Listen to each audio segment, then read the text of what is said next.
الرحيم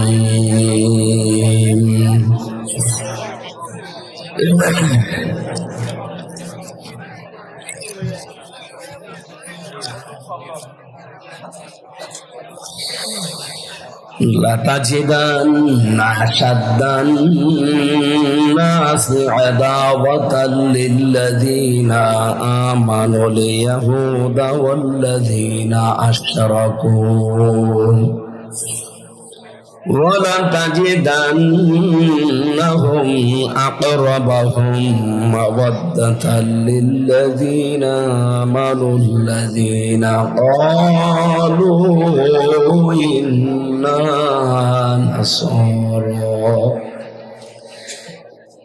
ذلك بأن منهم قسيسين ورهبانا وأنهم لا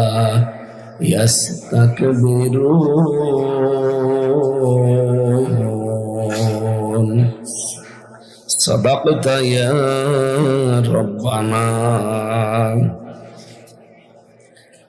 عن أبي سعيد الخدري رضي الله تعالى عنه قال قال النبي صلى الله عليه وسلم من رأى منكم منكرا فليغيره بيده فإن لم يستطع فبلسانه فإن لم يستطع فبقلبه وذلك ضعف الإيمان.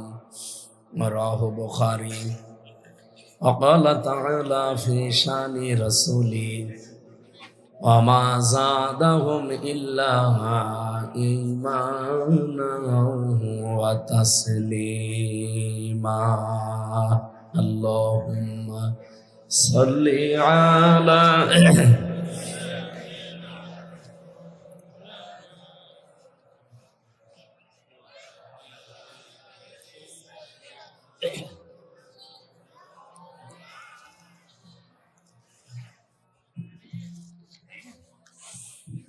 আলহামদুলিল্লাহ। যারা দাঁড়িয়ে আছেন জায়গা আছে বসে পড়েন।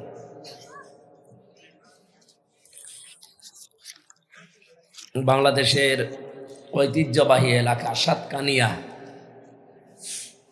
চট্টগ্রাম জেলার মাদারসা ইউনিয়ন মধ্যম মাদারসার সরকারি প্রাথমিক বিদ্যালয় ময়দানে যুব উন্নয়ন পরিষদের উদ্যোগে ৬ষ্ঠ বাৎসরিক। এই আওয়াজ আপনারা দিয়েছেন কোথায়? কানে আওয়াজ লাগবে। মাইক ম্যান কি নতুন নাকি?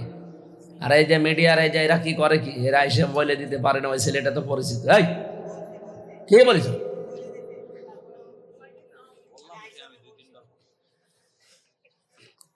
মাইক ম্যান কোনটা? কানের নিচে এমন জোরে দুইটা দেবো না, একেবারে ভাবেন না, ভুলে যাবো। পরে পাঠিয়েছে আজ 2-3 ঘন্টা আগে, ওর কথা শোনো না কেন? নাকি এরা ভাষা বোঝে না?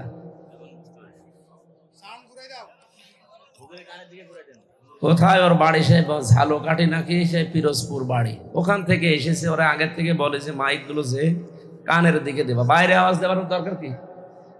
মানে একটু পরে তো গলা ভেঙে যাবে। আর বাতাস হচ্ছে কই, মনে হচ্ছে যে ফ্যান চলছে না, ফ্যান একটু দেওয়া লাগবে, ঘেমে আবার গলা বসে যাবে।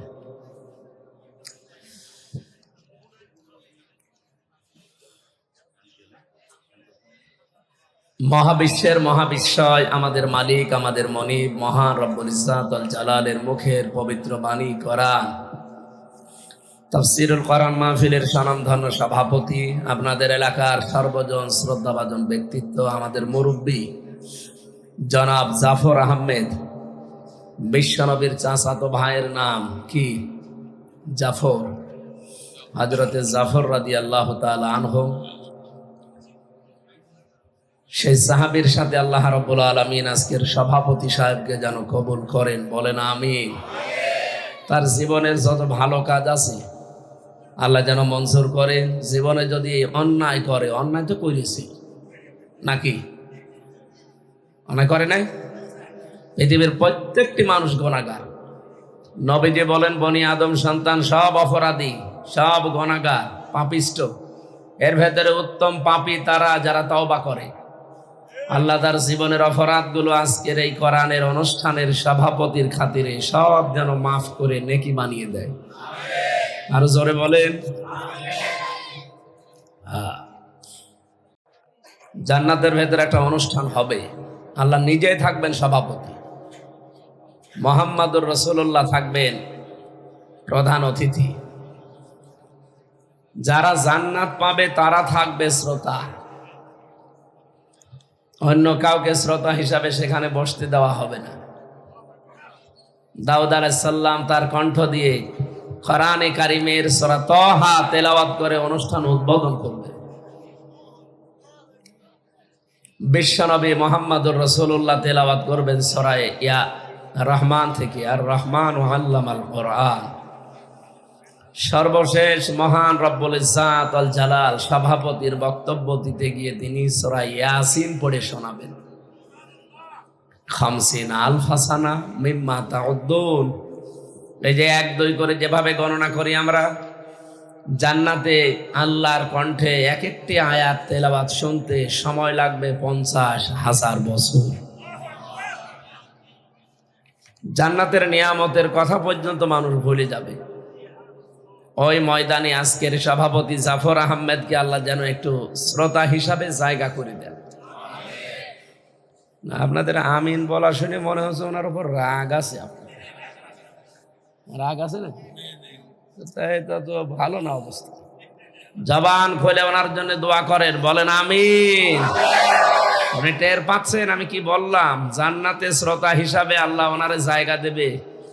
এখানে যত মানুষ আমরা আমিন বললাম, যদি একজনেরটা কবুল হয়ে যায়। মাহফিলের প্রধান অতিথি মাননীয় ধর্ম উপদেষ্টা, অন্তর্বর্তীকালীন সরকার বাংলাদেশের, আপনাদের এলাকার সন্তান, বিশিষ্ট ইসলামিক চিন্তাবিদ, শিক্ষাবিদ, রাজনীতিবিদ জনাব ডক্টর আফামা খালিদ হোসেন দামাত বারকাতুহুমুল আলিয়া, বিশেষ অতিথি সাবেক সংসদ সদস্য, ইসলামিক চিন্তাবিদ, রাজনীতিবিদ, চট্টগ্রামের কৃতি সন্তান জনাব আনম শামসুল ইসলাম, আতালাল্লাহু উমরাহু ওয়া বারাকাল্লাহু ফি হায়াতি, বলেন আমিন।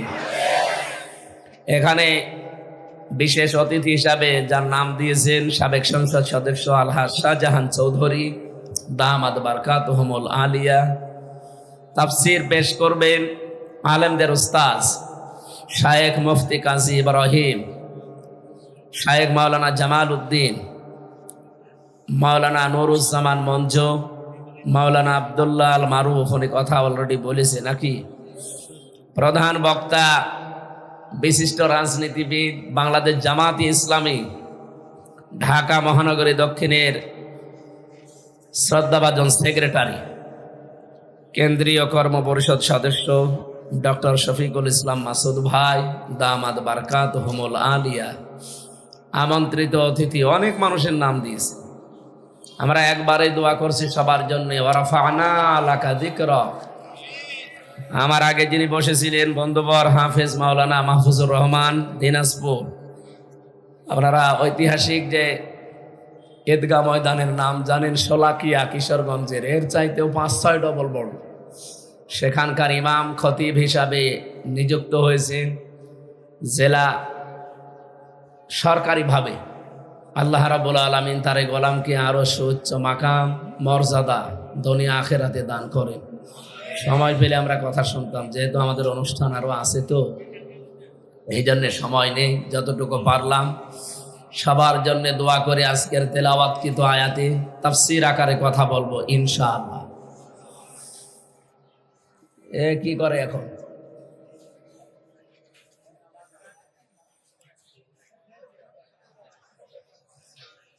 আমি তো আর ওই যে সে কি হুজুর আছে মুরব্বি, এটা তো আর বলতে পারছি না। এখানে এটা ক্লাস চলছে আর আপনি ওইটা ঘাড়ে করে আসতেছেন, মানে এখানে কেউ আসবেন না, একেবারে নিস্তব্ধ হয়ে যাবে না। থাক, ওইভাবে থাক, এখানে আর আসা যাবে না। যে যেখানে আছে বসেন, আমার কানের দিকে আওয়াজ লাগবে। এই যে এটা একটু ঘুরিয়ে দেওয়া যায় না? এই সাউন্ড বক্স এদিকে ঘুরিয়ে দেন, এটা ঘুরিয়ে রিভাব দেন। রিভাব বোঝেন এই ছেলে? রিভাব বোঝেন? রিভাব দেন। এটা কানের দিকে ঘুরিয়ে দেন, এটা কানের দিকে ঘুরিয়ে দেন, এই তো এইভাবে বলতে বলেছিলাম। সামনে যদি মাহফিলে ডিস্টার্ব পাই না, তোমার কানের নিচে দেবো। যেখানে যাবা আগের থেকে বলবা দুইটা কানের দিকে মাইক ধরিয়ে রিভাব দিয়ে রাখেন, তাহলে গলা ভাঙবে না ইনশাল্লাহ। এই ছাতা গলায় দিয়ে দেখছে আর গরম লাগছে। ফ্যানটা তো না খুব বেশি দিলে আবার ফ্যান দেওয়া যায় না, কি করে গা ঘেমে যাচ্ছে।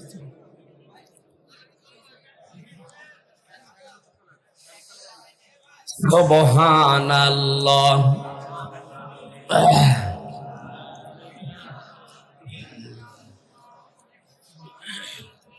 হালকা হালকা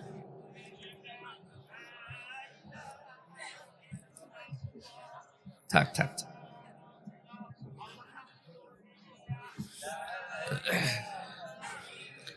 সুবহানাল্লাহ আলহামদুলিল্লাহ লা ইলাহা ইল্লাল্লাহ। সুবহানাল্লাহ আলহামদুলিল্লাহ লা ইলাহা ইল্লাল্লাহ মুহাম্মাদুর রাসূলুল্লাহ। সামনে বসা মুসলমান ভাইরা, পর্দার আড়ালের সম্মানিতা মা এবং বোনেরা, প্রশাসনের ভাইরা, প্রাণ প্রিয় চট্টগ্রামবাসী,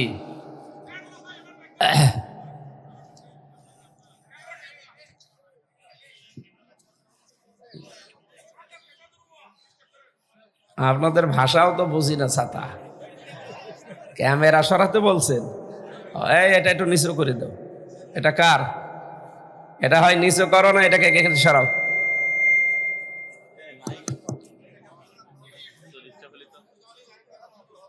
এই জন্যই তো এই ভিডিও করতে নিষেধ করে দিই। ছাতাগুলো ঠিক করতেছে, আমার হাফ লেগেছে। এটা একটু নিচু করে দাও তো। আরে ভাই, এলইডি হোক আর যা হোক, যাদের জন্য মাহফিল দিয়েছেন সেটা করবেন না, এটা ফেলে দেন। ছাতা তাড়াতাড়ি করেন।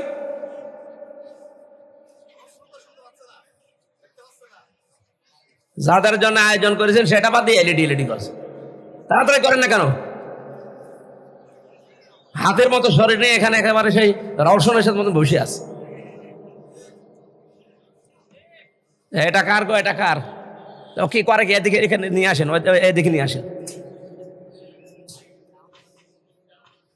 এটা নিচু করে দেন না, এখান থেকে সরান, এলইডি দেওয়া লাগবে না।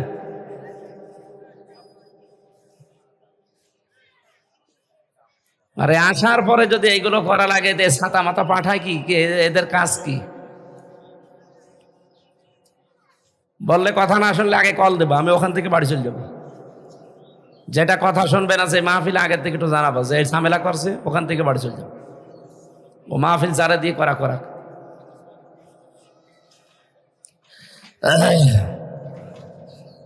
আওয়াজ এখনো মন মতো হয়নি। মাহফিলে আসলে নতুন দিচ্ছে নাকি? কয়েক বছর ধরে শুনলাম দিচ্ছে, নড়ে যায় কেন?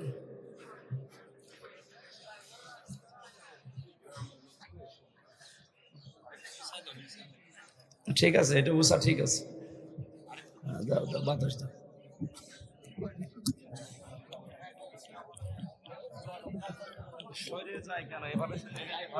ধরে রাখবো হাত দিয়ে,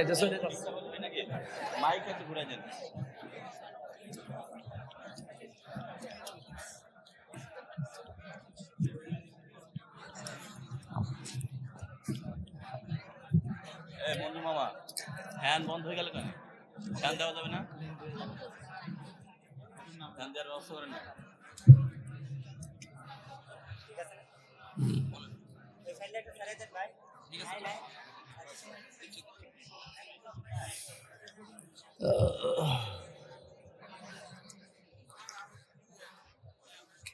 সম্মানিত ভাইরা, একটু খেয়াল করে শুনি আমরা।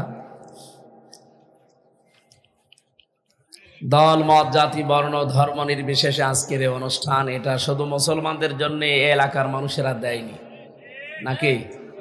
কোরআন শরীফ কি শুধু মুসলমানদের? হাদা বায়ানুল লিন্নাস, এই কোরআন সবার জন্য। কোরআনে কারিমের জন্য নাজিল করার যে ধারাবাহিকতা আমরা দেখেছি, আল্লাহ প্রথমেই দিয়েছেন হুদাল্লিল মুত্তাকিন, এরপরে দিয়েছেন হুদাল্লিন নাস, এরপরে দিয়েছেন হুদাল্লিল মুসলিমিন। কোরআন শরীফকে এমন ক্ষমতা দিয়ে আল্লাহ দুনিয়ায় পাঠিয়েছেন, এখান থেকে এই 3 প্রকার 3 শ্রেণীর মানুষই পথ নিতে পারবে, হেদায়েত নিতে পারবে, নির্দেশিকা নিতে পারবে। পৃথিবীর মানুষেরা যদি এখান থেকে কিছু নিতে চায়, যতটুকু নেবে ততটুকু উপকার পাবে। এই জন্য সূরা বাকারার ভেতরে 185 নম্বর আয়াতের মাঝের অংশে পাবেন হুদাল্লিন নাস। এ কোরআন শরীফ মানুষের জন্য পথ নির্দেশিকা, হেদায়েতের বাণী। আমরা আজ বিশ্বের দিকে এই শব্দটা একটু খেয়াল করে দেখি। প্রায় 810 কোটির উপরে মানুষ, মাত্র 200 কোটি আমরা মুসলিম। বাকি যারা আছে তারা তো মুসলিম না, তারা মানুষ। তারা কি বলেন বলেন? এই মানুষগুলো কোরআন থেকে যতটুকু নিয়েছে তারা ততটুকু উপকার পেয়েছে।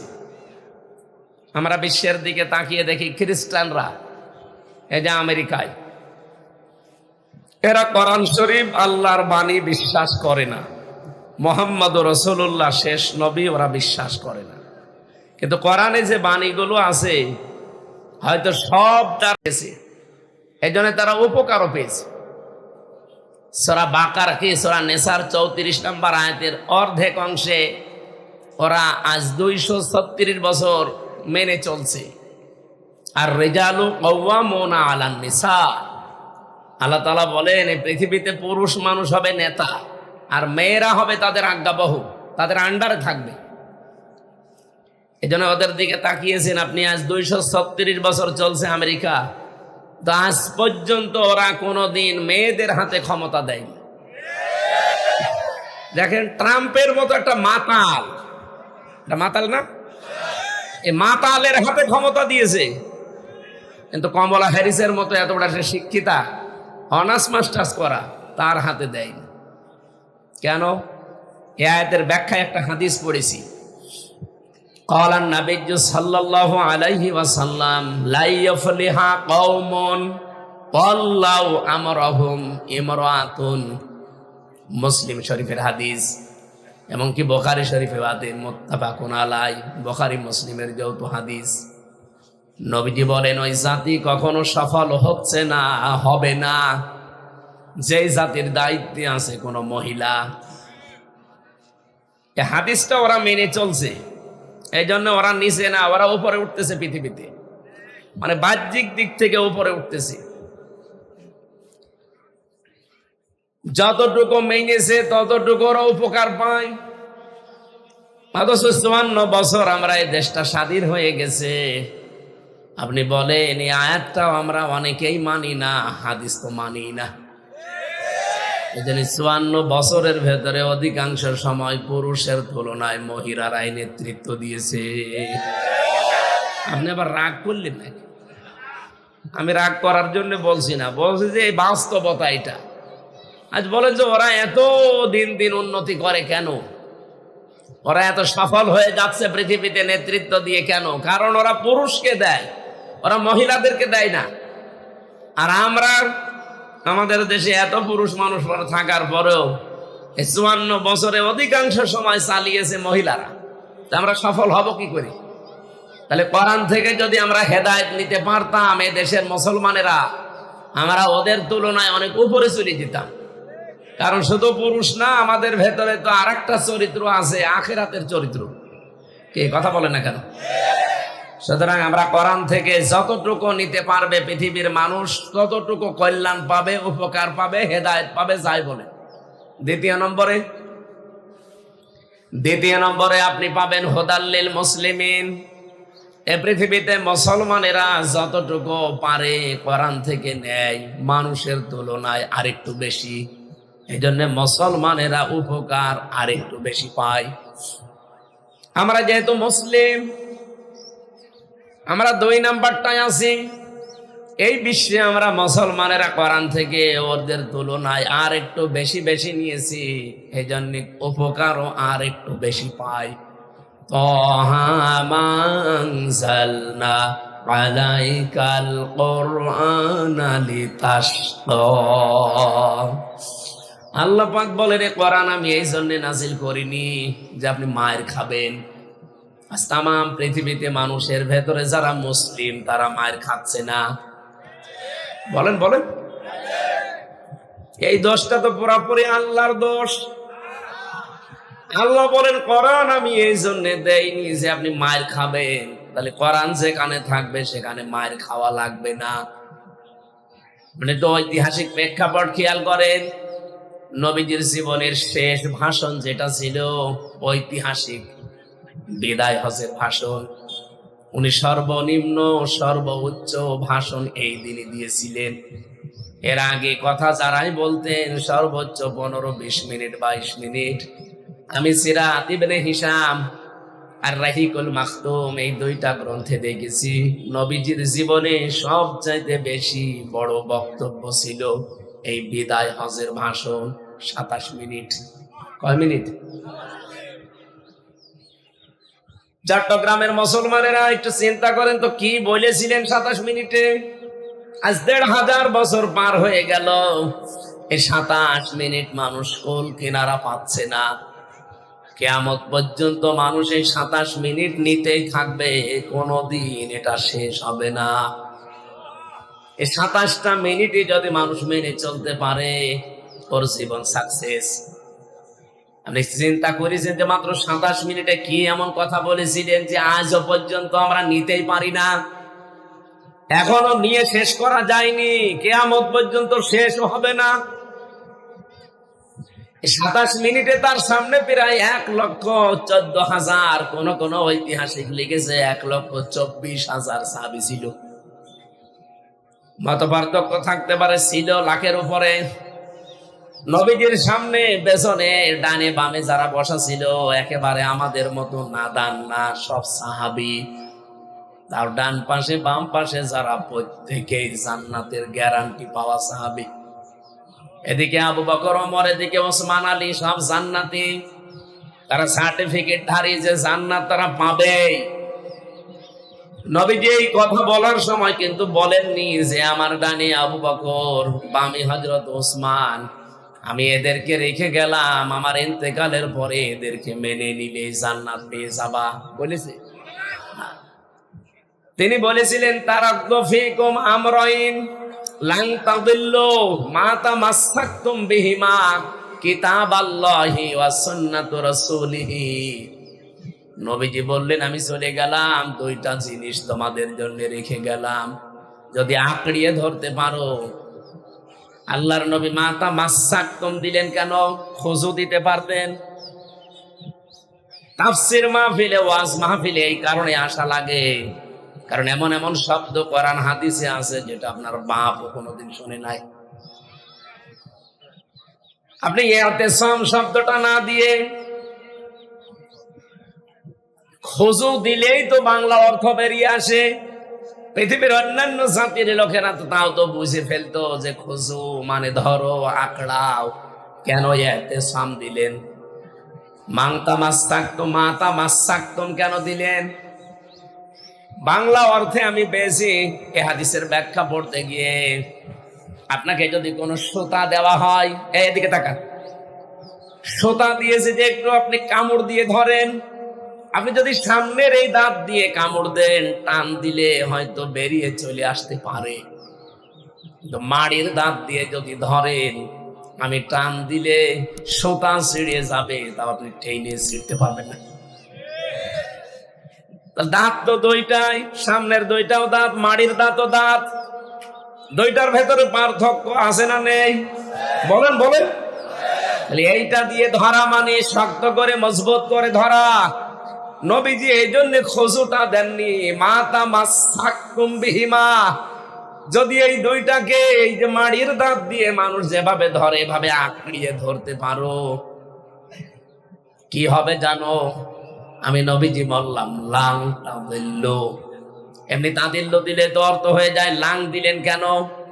মজারের আগে লান আসলে বাংলা অর্থ দাঁড়ায় জীবনেও হবে না।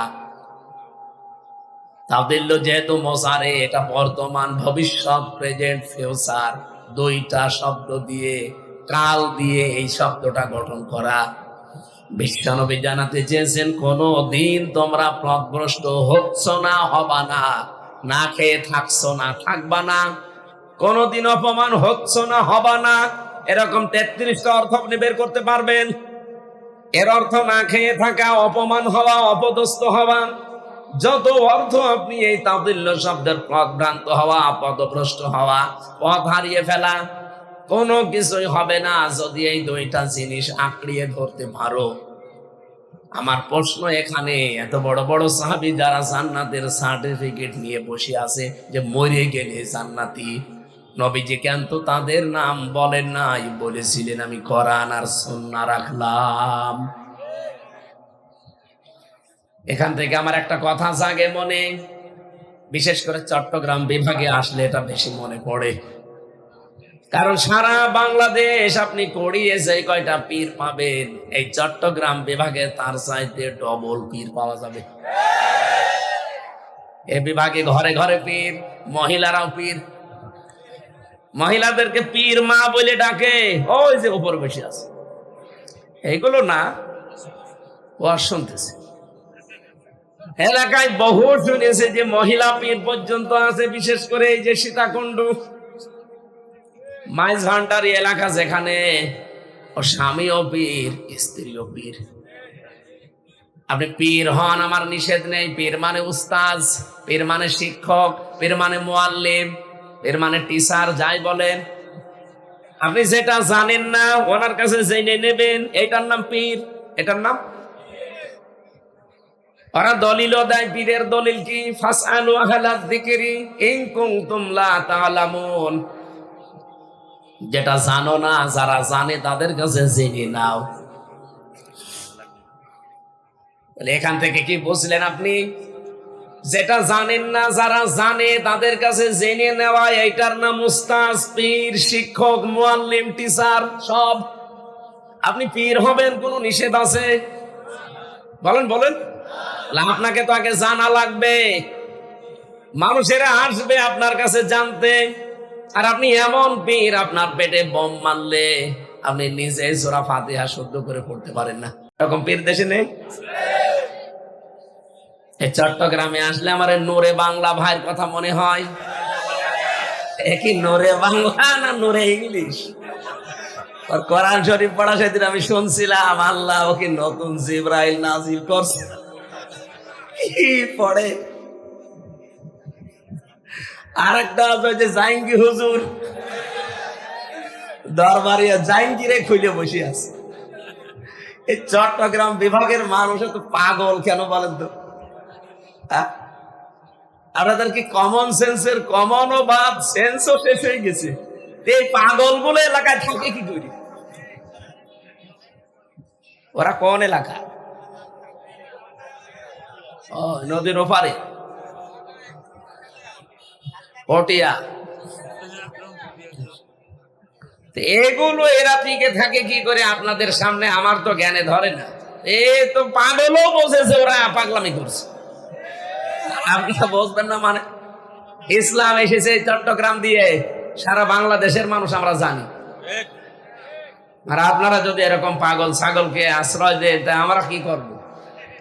আগামী থেকে আপনারা একটু সাবধান হবেন। প্রকাশ্য শিরিক করে, কবরের কাছে যে বলে কলম পড়ে দিন, এইরকম পাগলামি করলে একটা বদনাম হয়ে যায় চট্টগ্রাম বিভাগে। আল্লাহ এই বিভাগকে যেন শিরিক আর বেদাত থেকে বাঁচান। 50টা বছর কোরআনের পাখি এই চট্টগ্রামে শ্রম দিয়ে গেল শিরিক আর বেদাতের বিরুদ্ধে। বলেন, আমি 3টা বছর আল্লাহর এই ওলির সাথে ছিলাম। আমরা ওলি খুঁজে পাই না, ওলি তো ওইগুলো। আমার সাথে মাত্র 10 মিনিট দেখা হয়েছিল হাসপাতালে যেদিন ছিলাম, ওই দিন। 3 বছরের ভেতরে দেখা নেই। অথচ পাশের এটা খালি প্রাচীর দেওয়া ছিল আমাদের মাঝে। উনি 1 নাম্বারে, আমি 4 নাম্বার। উনি আমার শেষ কথা এতটুকু বলেছিলেন, হামজা, চট্টগ্রাম আর খুলনায় যদি বের হয়ে যেতে পারো, মানুষকে জানাবা কোরআনের কথা বলতে কোনোদিন আমি পিছ পা হইনি। এই জন্য চট্টগ্রামের মানুষেরা তাকে বেশি ভালোবাসে। আমি যেটা বলতে চাই এখান থেকে, নবীজি যদি বলতেন আজকের এই ময়দানে আমি বিদায় নিয়ে গেলাম শুধু আবু বকর আর ওমর উসমান, আমার মেয়ে আছে ফাতেমাতুজ জোহরা, নাতি আছে হাসান হোসাইন, এদেরকে রেখে গেলাম, মেনে নিলে জান্নাত পেয়ে যাবা, কোনোদিন দুঃখ কষ্ট পাবা না, বলেন নাই? বাংলাদেশে বহু দরবার থেকে আমরা শুনি উনি মারা যায় আর মরতে দেরি, চেয়ারে ওনার বড় ছেলে নাই, বড় কেউ বসে বলে এটা পীর, গদ্দিনাসীন পীর, ওটা গদ্দিনাসীন শয়তান, এটার নাম ইসলাম না। বিশ্বনবী কোনো দিন এ কথা বলেন না যে আমি ইন্তেকালের পরে আমার মেয়ে ফাতেমা চেয়ারে বসবে, তোমরা তাকে মেনে নিও, বলতে পারতেন না? কি কেউ নিষেধ করতো না? হযরত ওমর যদি বলতেন আমার ইন্তেকালের পর আমার ছেলে আব্দুল্লাহ ওমর ও বসবে এখানে, কেউ নিষেধ করতো না, কারণ যত যোগ্যতা থাকা সব যোগ্যতা হযরত আব্দুল্লাহর ভেতর ছিল। এরপরেও তিনি বলেন না যে আমার ইন্তেকালের পরে আমার সন্তান আব্দুল্লাহ ইবনে ওমর বসবে, তিনি বলেছিলেন আমার ছেলে যেন না বসে, সাহাবীদের ভেতরে যাকে পারো তাকে বসিয়ে নিও, যোগ্যতা সম্পন্ন যারা আছে পরামর্শের ভিত্তিতে তাকে বসাও, কিন্তু আমার ছেলে যেন না বসে, কারণ আমার পরে কথা উঠতে পারে দুনিয়াতে ওমর মরে গেছে কিন্তু নিজের ছেলেকে চেয়ারে বসিয়ে গেছে। তারা কি ইসলাম মানতো আর আপনি কোন ইসলাম মানেন? এখান থেকে তো কিছু নেওয়া যায় না, সারা জীবন শুনেই গেলাম যে এইটা ইসলামে নেই, তারপরেও দেখি অনেক কিছু এর বাইরে, তাদেরকে আপনি মেনে চলেন। আরে ভাই, আপনি আওয়ামী লীগ, বিএনপি, জাতীয় পার্টি, জামাত জাসদ করেন, আমি নিষেধ করছি না, কিন্তু দেখা লাগবে এটার সাথে ইসলাম আছে কিনা। বিশ্ব নবী কোনদিন যদি এ কথা না বলে যে আমার ইন্তেকালের পর আমার মেয়ে বসবে চেয়ারে, হযরত ওমর যদি না বলে, তাহলে এইরকম নিয়ম নীতির বাইরে যারা দল চালাচ্ছে ওই দলে কোন মুসলমানের থাকা ঠিক? বলেন। আপনি মরে যান, আপনার ছেলে চেয়ারম্যান হবে, ওই চেয়ারে বসবে, আপনি মরে যাবেন, আপনার মেয়ে হবে চেয়ার পারসন। কোথায় পেয়েছেন ভণ্ডামি? যে দলের প্রথমে ইসলাম নেই ওই দলে আমি থাকতে পারি? বলেন। হ্যাঁ, এই দেশে প্রায় 73টার উপরে দল এখন আছে। আপনি রাগ করেন আর খুশি হন, আমি সত্য কথা বলবো, ওই মাত্র একটা দলে আমি পেয়েছি এই নিয়মটা নেই। উনি মরে যাবে, ওনার ছেলে বসবে চেয়ারে, জীবনও না। আপনি দেখান এই দেশে যতগুলো দল আছে, সে জেনারেল বলেন আর ইসলামী বলেন, প্রত্যেকটাই ওই রাজতন্ত্র কায়েম করা।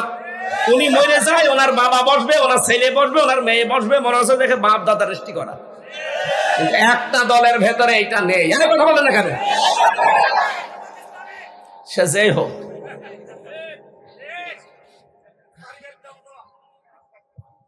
আরে ভাই, আমি ইসলাম যেখানে পাবো মুসলমান হিসাবে আমি সেখানে যাব। আমি যেখানে ইসলাম পাবো না, আমার কোন কারণে কোন পাগলা কোথায় কামড় দিয়েছে আমি সেখানে যাব। কারণ মরণের পরে তো এই প্রশ্নটা আমারে করবে যে তোমার দিন কি, মা দিনা মা দিন উকা, আপনাকে বলা লাগবে না যে দিন ওনাল ইসলাম। আমি ইসলামের ভেতরে তো ওটা পাচ্ছি না, সুতরাং আমি আজকে থেকে ওখানে আর নেই যেখানে রাজতন্ত্র কায়েম করা আছে। বাংলাদেশের একটা জায়গায় আমি পেয়েছিলাম, চট্টগ্রামের বায়তুল শরফে, উনি মরে যাবে, ওনার ছেলে বসবে, নিয়ম ওখানে ছিল না। ওনার পরে যিনি বসেছিলেন শাহ কুতুবউদ্দিন, উনি কি ওনার ছেলে হয়, জামাই হয়? কিছুই হয় না। এইরকম একটা নিয়ম দেখান অন্য দেশে, কোন জেলায় তো আমি আর পাইনি। যেখানে যাই সেখানে দেখি উনি মরে যায়, ওনার ছেলে গদ্দিনাসীন পীর। কেন ওই দলে আর লোক নেই? কত যোগ্যতা সম্পন্ন লোক আছে, তাদেরকে দেন না কেন? আমি নাম নিলাম না, এরকম পীরের দরবার দেশে আছে না? আপনি এরপরও না বোঝার ভান করে থাকেন, আপনাকে কোরআন শরীফ দিয়ে, বুখারী শরীফ দিয়ে হবে না, বাকারি শরীফ লাগবে। আশা করছি আপনি বুঝে ফেলেছেন। তাহলে এখন থেকে আমরা কোরআন হাদিসের বাইরে আর যাব? যে দলে এরকম রাজতন্ত্র নেই সেই দল যদি আমার পছন্দ নাও হয় সেখানে যাওয়া লাগবে, কারণ আমার সামনে আর একটা জগৎ আছে। নাম কি? আখেরাত। নাম কি? কোরআন থেকে মুসলমানেরা যতটুকু নিতে পারছে ততটুকু উপকার পাচ্ছে, যতটুকু মানুষ নিতে পারছে ততটুকু কল্যাণ পাচ্ছে। 3 নম্বরে পৃথিবীতে সবচাইতে বেশি কল্যাণ পাবে, উপকার পাবে হুদাল্লিল মুত্তাকিন। সুবহানাল্লাহ বলতে পারেন না? এই পৃথিবীতে সবচাইতে বেশি কল্যাণ পাবে কোরআন থেকে কারা?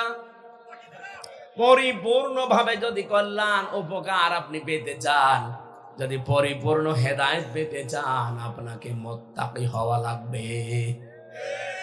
এখন হেদায়েত পাবে কারা? কোরআনে কারীম এখানে 5টা গুণের কথা দিয়েছেন। আপনি আন্দাজে দাবি করলেই হেদায়েত পেয়ে যাবেন না। এই বাংলাদেশ সহ, ভারত সহ, পাকিস্তান সহ আমরা দেখেছি এই এলাকার মানুষগুলো অধিকাংশ খালি লেবাসে তাকওয়া খুঁজে। বিশাল বিশাল পোশাক গায়ে দিলেই মনে হয় যে বিশাল বুজুর্গ হয়ে গেছে। ওটা বুজুর্গ না, ওটা বেজির গু। বেজি বোঝে? মুরগি ধরে বেজি পায়খানা করলে মানুষ বলে বেজির গু। ও বুজুর্গ হয়েছে না বেজির গু? বুজুর্গ হওয়ার জন্য কিছু কাজ আল্লাহ দিয়েছেন সূরা বালাদের ভেতরে। হেদায়েত আপনি কিভাবে পাবেন, কি কি করলে আপনি হেদায়েতের উপরে থাকতে পারবেন, আপনি ডাইনপন্থী হতে পারবেন, আপনি সফল হতে পারবেন, সূরা বালাদের 11 থেকে 18 নম্বর আয়াত পর্যন্ত বাড়ি যেয়ে মিলাবেন। আল্লাহ পাক বলেন ওয়াহাদাইনাহুন নাজদাইন ফালাকতাহামাল আকাবাতা ওয়া মা আদরাকা মাল আকাবা সুবহানাল্লাহ বলতে পারেন না? বলবেন কি করে? আপনি তো বোঝেন না যে কি বললাম। আরবিতে বলেছি এই জন্য বোঝেন না, এটা এবার বাংলা বলছি। এখানে হেদায়েতের 2টা রাস্তার কথা বর্ণনা দিচ্ছেন। গিরিপথের বর্ণনা উদাহরণ দিয়েছেন আল্লাহ। গিরিপথ, হে নবী আপনি কি জানেন এই গিরিপথ আকাবা কি? ফাক্কু রাকাবা। তার প্রথম হচ্ছে এই পৃথিবীতে কেউ যদি সফল হতে চায়, হেদায়েত পেতে চায়, জান্নাতে যেতে চায়, তার জীবনে প্রথম কাজ আপনি দেখতে পাবেন সে দাস মুক্ত করার জন্য চেষ্টা চালাচ্ছে। আর আমরা বাংলাদেশে দেখি এদেশে যারা ইসলাম নিয়ে রাজনীতি করে তারাই শুধু মানুষকে মানুষের দাসত্ব থেকে মুক্ত করার জন্য চেষ্টা চালায়। বলেন, অন্য যারা আছে সবাই চায় মানুষ মানুষের দাসত্ব করুক, আমার গোলাম হয়ে থাক। কিন্তু ইসলামী রাজনীতি যারা করে, বিশেষ করে একামতের দিন যারা কায়েম করতে চায়, আপনি তাদের সব কিছুর টার্গেটই দেখবেন এইটা, যে মানুষের দাসত্ব থেকে কি করে মুক্ত করে মানুষ আল্লাহর দাসত্ব করে। আপনি সফল হতে চাইলে এটা করা লাগবে। এখন যদি বলেন না হুজুর এটা তো জামাত ইসলামের দিকে যায়, তা আমি করবো কি? আমি কি কোরআন থেকে আয়াত বাদ দিতে পারি? আমাকে অ্যাডভার্টাইজ করার জন্য আপনারা নিয়ে এসেছেন, আমি অ্যাডভার্টাইজ কোরআন দিয়ে করছি। এখন যেদিকে যাই আমার কিছু করার নেই। এটা যদি আওয়ামী লীগের যদি যেত, আমি আওয়ামী লীগের নাম বলতাম। যেহেতু যাচ্ছে না, তারা আরো মানুষকে দাস করে রেখেছিল। আর দাস থেকে মুক্ত করে যারা আল্লাহর গোলাম বানাতে চায় তাদের দিকে 2 আয়াত যাবে। 2 নাম্বারটা বলি, আপনাদের সাড়া নেই, তার মানে আপনারা শুনতে চাচ্ছেন। 2 নাম্বারটা বলি, হাক্কু রাকাবা আল্লাহ শেষ করে দেননি। আও ইউতামুন ফি ইয়াউমিন যী মাসগাবা।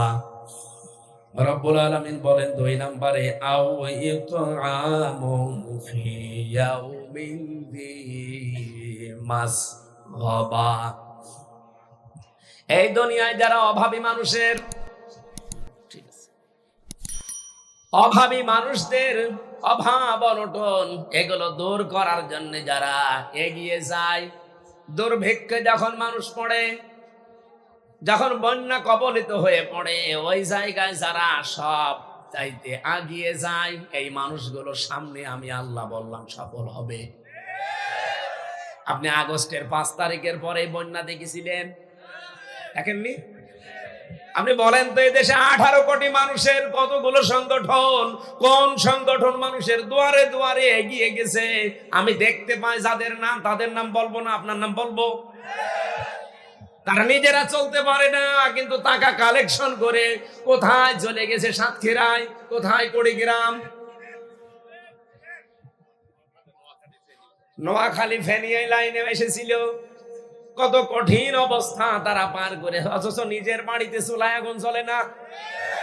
আমি তো আমিরে জামাত ডাক্তার শফিকুর রহমানকে দেখেছি, তার বাড়ি কোথায়? মৌলভীবাজার, সিলেট। সেখান থেকে চলে এসেছে ফেনী, সেখান থেকে নোয়াখালী, এই হাতিয়ার ময়দানে এসে এই কোমর পর্যন্ত পানিতে নেমে নেমে মানুষের বাড়ি এই খাবার পৌঁছিয়ে দিয়েছে। এইটার সাথে যাদের জীবন মেলে, তাদের নাম বললে যদি আপনার রাগ হয়, তা আপনি নিজের জীবন মিলান না কেন? আপনারে তো পাওয়া যায় না কোনোদিন। আমি তো ঠিক সে এসি রুমে বসে আছেন। 3 নাম্বারটা বললে সমস্যা। দুর্ভিক্ষের সময় যারা মানুষের কাছে এগিয়ে যায়, এরা সফল হবে। ঘোষণা কার? আল্লাহ পাকের পরে বলেন ইয়াতীমান যা মাকরাবা, যারা নিকট আত্মীয়র ভেতরে এতিম অসহায় আছে, হে নবী আপনি দেখবেন তারা তাদের সাহায্যে এগিয়ে যায়। কত মানুষ এখানে বসে আছে, নিজের বোন গরিব মানুষ, পরিচয় দিতে চায় না, আর ধর্ম আত্মীয় বানিয়েছে সেই চট্টগ্রামে, এখান থেকে মাসে 3 বার করে যায়। এরকম মানুষ দেশে নেই? আপনি জীবনেও সফল হতে পারবেন না, হেদায়েত তো দূরের কথা, আর জান্নাত তো কপালে আপনার নেই। আপনি যদি সফল হতে চান, হেদায়েত পেতে চান, জান্নাতে যেতে চান, নিজের আত্মীয় স্বজনের ভেতরে যদি এতিম অসহায় কেউ থাকে, অবশ্যই এই যে মাকরাবা, নিকট আত্মীয় যারা আছে, এই মানুষগুলোর অভাব অনটন দূর করার জন্য আপনি খোঁজ খবর নেবেন, সাধ্য মতো সেখানে দেবেন। কিন্তু পরিচয় আপনি দিতে চান না, আপনি সফল হতে চান। 4 নাম্বারটায় আছে আও মিসকিনান যা মাতরবা, তুরব থেকে এসেছে মাতরবা, যারা ধলি মলিন অসহায়, এমনকি যারা দুনিয়াতে কাজ করতে করতে নিজের চেহারার ভেতরে সাফ তৈরি করে ফেলেছে, এই মানুষগুলোর কাছে যারা এগিয়ে যায়।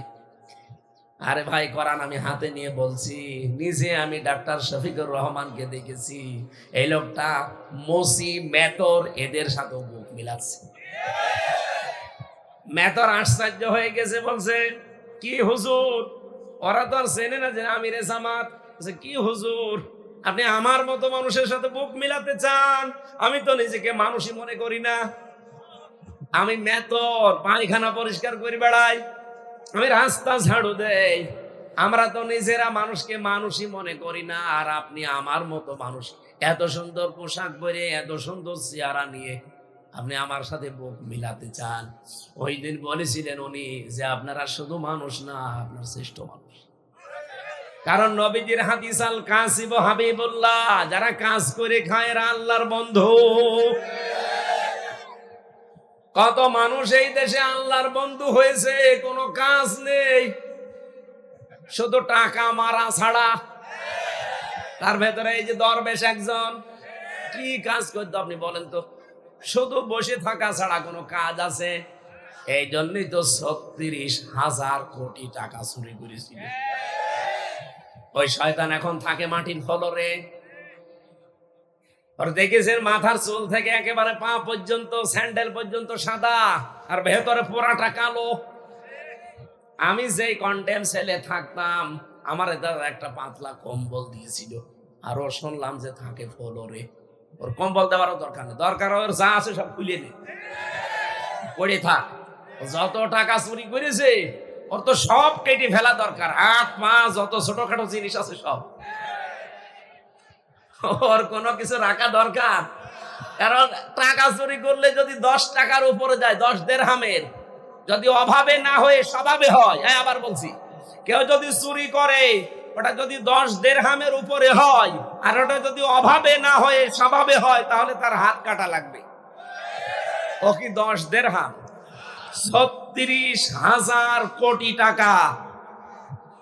ওর তো এক হাত না, দুই হাত না, দুই পা না, আরো যা আছে সব কাটা লাগবে না? ওরে এখনো জীবিত রেখে দিয়েছে। আর আমাদের এই চট্টগ্রামের একজন 620টা বাড়ি বানিয়েছে। অত সব ওর বাবার টাকা। আপনি চিন্তা করেন তো, 620টা বাড়িও কবে থাকবে? আমার বাবার একটা বাড়ি, তাই আমি থাকতে পারি না। আরো 620টা বাড়ি বানিয়ে এখন থাকতে পারছে?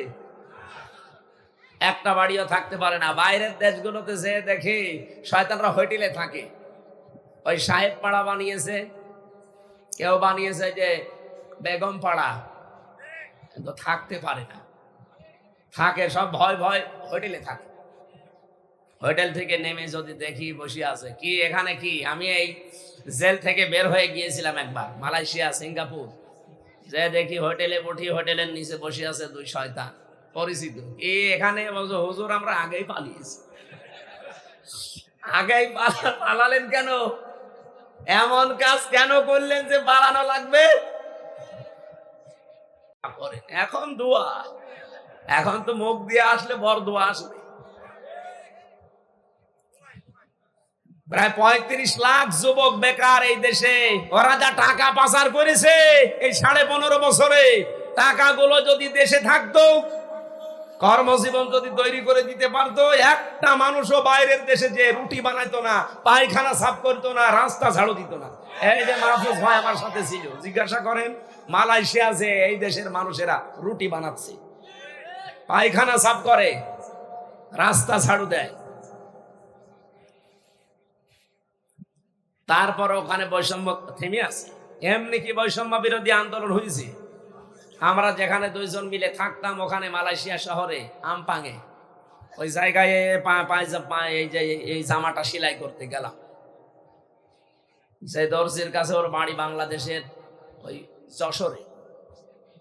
বললাম যে ভাই আপনার কত টাকা খরচ হয়েছে এখানে আসতে? যে 7.5 লাখ। এই যে পাশে যে লোকটা কাজ করছে এর বাড়ি কোথায়? পাকিস্তানে। ওর কত খরচ হয়েছে? ওর খরচ হয়েছে 2,20,000। আর ওর পাশে যে আরো দুইজন কাজ করছে, ওদের খরচ হয়েছে 1,20,000। আর ওর পাশে একজন থাইল্যান্ডের আছে, ওর খরচ হয়েছে 30,000। 30,000, 1,20,000, 2,20,000 আর আমাদের 7.5 লাখ। এই যে 5 জন মিলে এই দোকানটা চালাচ্ছে, সবার উপায় প্রতি মাসে 80,000 টাকা প্রত্যেকের। এখানে বৈষম্য হয়নি? আরে ভাই থাইল্যান্ড নাই বাদ দিলাম, তাদের বর্ডার আছে, ঠিক আছে, 30,000-এ তারা গেল। পাকিস্তান, বাংলাদেশ, ভারত, এই 3টা রাষ্ট্র তো পাশাপাশি থেকে আমাদের যাওয়া লাগে মালয়েশিয়া। আমাদের কেন 7.5 লাখ লাগবে আর ওদের 1,20,000 লাগবে বলেন? উপায় তো ঠিকই, আমরা সবাই 80,000-ই করছি। এখন এই টাকাগুলো নিল কে? প্লেন ভাড়া তো খুব বেশি হলো, ভারত থেকেও যা লাগবে, আমার এই বাংলাদেশ থেকেও তাই লাগবে। এক কথা বলছেন না কেন? খরচ তো অন্তত ওদের যদি 1,20,000 হয়, তা আমারও তো 1,20,000 হওয়ার কথা। ওর যদি 2,20,000 হয়, আমার খুব বেশি হলেও 2,20,000 লাগবে। কেন সেখানে 7.5 লাখ? এই টাকাগুলো সব এই দরবেশ, সালমান এফ রহমান আর হাসিনার ছোট বোন রেহেনা আর একজন মন্ত্রীর নাম বললো, এই 3 জন সিন্ডিকেট করে খায়। যেখানে খুব বেশি হলো 1,20,000-এ খরচ শেষ, সেখানে 7.5 লাখ। আরে ভাই 7.5 লাখ খরচ করে যদি ওদের চাইতে অন্তত 7 ডবল টাকা বেশি উপায় করতাম, তাও তো বুঝ দিতে পারতাম। সবার উপায় 80,000, খরচ আমার 7 ডবল বেশি। এই কাজগুলো যারা করলেন, আপনাদেরকে আল্লাহ শান্তিতে রেখেছে? কি করলেন আপনি? এখন নিজের বাড়িতেও থাকতে পারেন না।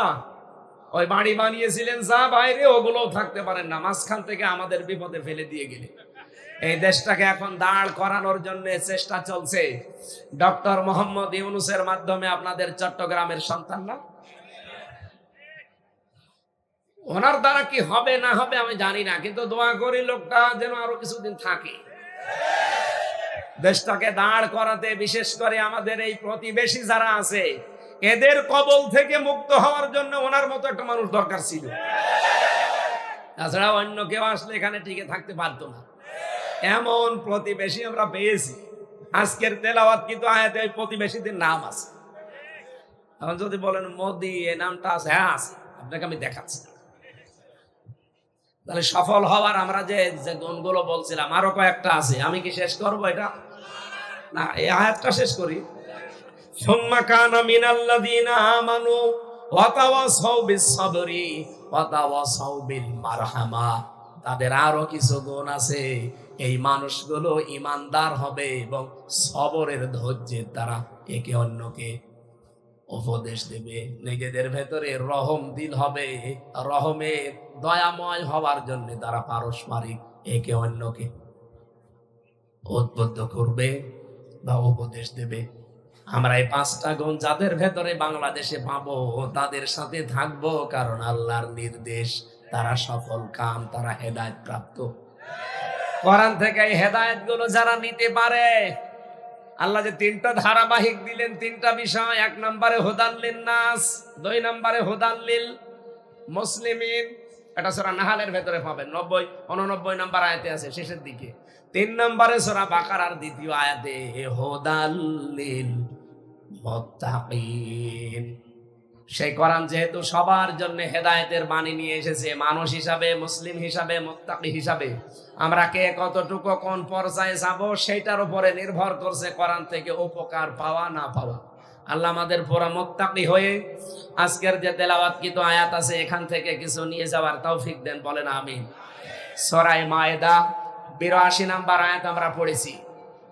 বর্তমান প্রেক্ষাপট সামনে রেখে আমি কথা বলার জন্য আয়াতটা পড়লাম, নাই তো আমি অন্য আয়াত পড়তে পারতাম। এই এবার ঠেকা রাখো। এখানে মাগরিবের আজান হবে, নামাজ পড়ে তারপর বাড়ি যাবেন। এই বসেন। এমনি ভালো লাগছে না এই মনে করে যদি চলে যান, আপনার ইমানের সমস্যা আছে। কারণ আমি কি আমার বাবার কথা বলছি না আল্লাহর কথা? বলেন।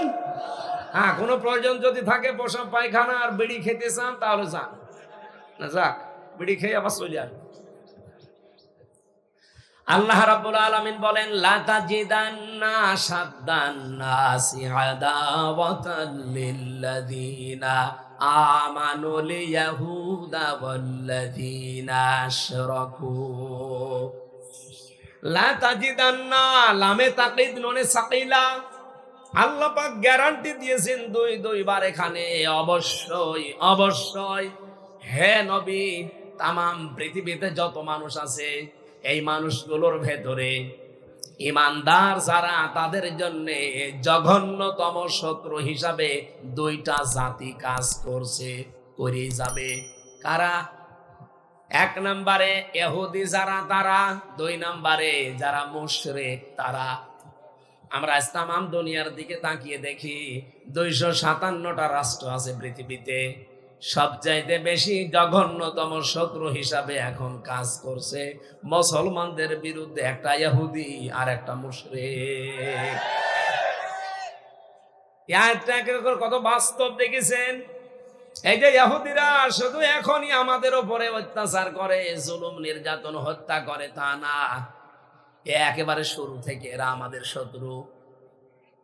আল্লাহ রাব্বুল আলামিন বলেন, ইয়া বানি ইসরাঈল আযকুরু নি'মাতি আল্লাতী আন'আমতু আলাইকুম, ইলা আখির আয়াত।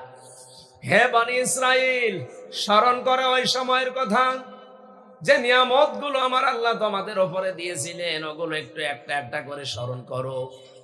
আমরা তো এই জামানায় আয়াতটা মিলিয়েছি এভাবে, এই যে ফিলিস্তিন, গাজা, রাফা, যাদেরকে আস্তামা তামা বানিয়ে দিয়েছে এই নিকৃষ্ট মানুষগুলো, অথচ 1940 সালে এই মানুষগুলো খালি পায়ে খালি গায়ে তাদের সামনে দাঁড়িয়েছিল। তামাম পৃথিবীর কেউ তাদেরকে নিতে রাজি না। ফিলিস্তিনের এই মুসলমানগুলো ইমানের দাবি পূরণ করার জন্য বলেছিলেন থাকেন। আমরা যেমন আজ আপনাদের এই যে কক্সবাজারে রোহিঙ্গাদের আশ্রয় দিয়েছেন ইমানের দাবিতে, মানবতার দাবিতে, তারা 1940 সালে ওইটার জন্যই দিয়েছিল। কিন্তু কি করলো তারা? আজ নিজেদের জন্মভূমি থেকে তাদের কাজ বিতাড়িত করে নাই শুধু, আজকেও তারা 32 জন মেরেছে।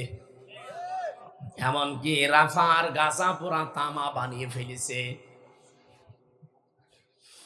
এর জন্য যে সমস্ত মানুষগুলো দায়ী, তার এক নম্বরে ওই দেশের এই ইসরায়েলের প্রধানমন্ত্রী, এই অবৈধ মানুষটা। আল্লাহর নবীর একটা হাদিস আমি পড়ছিলাম গত কয়েকদিন ধরে, আমার খুব এটা আন্দোলিত করছে। হযরতে আবু যর রাদিয়াল্লাহু তাআলা আনহু থেকে বর্ণিত এটা। আন আবি যাররিন রাদিয়াল্লাহু তাআলা আনহু قال قال النبي صلى الله عليه وسلم من ادعى ما ليس له فليس منا وليتبوأ مقعده من النار। মুসলিম শরীফের হাদিস। নবীজি বলেন, কোন জিনিস যদি তোমার আয়ত্তে নেই, সেটার মালিকও তুমি না। ওটা যদি জোর জোর জবরদস্তি করে নিজের দখলে নিয়ে নাও, দুইটা শাস্তি তুমি নিজের উপরে আপতিত করে নিলে। এক নম্বরে ফালাইসা মিন্না, ওই মুহূর্ত থেকে তুমি আমার উম্মত যদি থাকতে এর আগে আমার উম্মত থেকে বের হয়ে গেলে। দুই নম্বরে ওয়াল মাকআদাহু মিনান নার, তোমার স্থান তুমি নিজে জাহান্নামে করে নিলে। এই হাদিসের ভেতরে আমরা দুইটা শব্দ পেলাম, ফালাইসা মিন্না আল ওয়ালিয়াতাবাওয়া মাকআদাহু মিনান নার। একটা যদি ইহুদির ক্ষেত্রে খাটে, খ্রিস্টানদের ক্ষেত্রে খাটে, মুশরিকদের জন্য খাটে, কারণ তারা জোর জবরদস্তি করছে। কি কথা বললেন না কেন? ইহুদিরা জোর জবরদস্তি করে দখল করে নিচ্ছে, ওরা তো জাহান্নামে যাবেই, মাস্ট বি যাবে। এই হাদিস কি মিথ্যা হতে পারে? আমাদের এই যে পাশের যে দাদা বাবুরা, আমাদের পূর্বপুরুষদের দিয়ে যাওয়া কত সম্পদ দ্বারা মুসলিম বিভিন্ন জায়গায় দান করে গেছে। আর এই শয়তান, এই মুশরিকরা, এখন এই উগ্রপন্থী হিন্দুরা, এখন তারা নতুন আইন তৈরি করে মুসলমানদের সেই সম্পদগুলো, ওয়াকফ আইন তৈরি করে সব নিজেদের দখলে নিয়ে নিচ্ছে। তার মানে এই মুশরিকরা, ইহুদিরা, এরা জাহান্নামের অধিবাসী, এতে কোনো সন্দেহ। শুধু এরাই। এবার প্রথম অংশটা দেখবেন না, ফালাইসা মিন্না। ফালাইসা মিন্না মানে আজান হচ্ছে, এখন আজান হবে কেন? আমি 35-এ আজান, আমাদের ওইদিকে হলো চুয়াডাঙ্গা জেলায় 35। ওরে আল্লাহ রে, আমি তো আজান 35-এ মনে করে আগাচ্ছিলাম। আপনি একটু আগে টাচ দেবেন না যে আজান 15-ই না, এখন আর এই জন্য মানুষ উঠতেছে। আমি মনে করছি এখনো 20 মিনিট আছে, ওঠে কেন?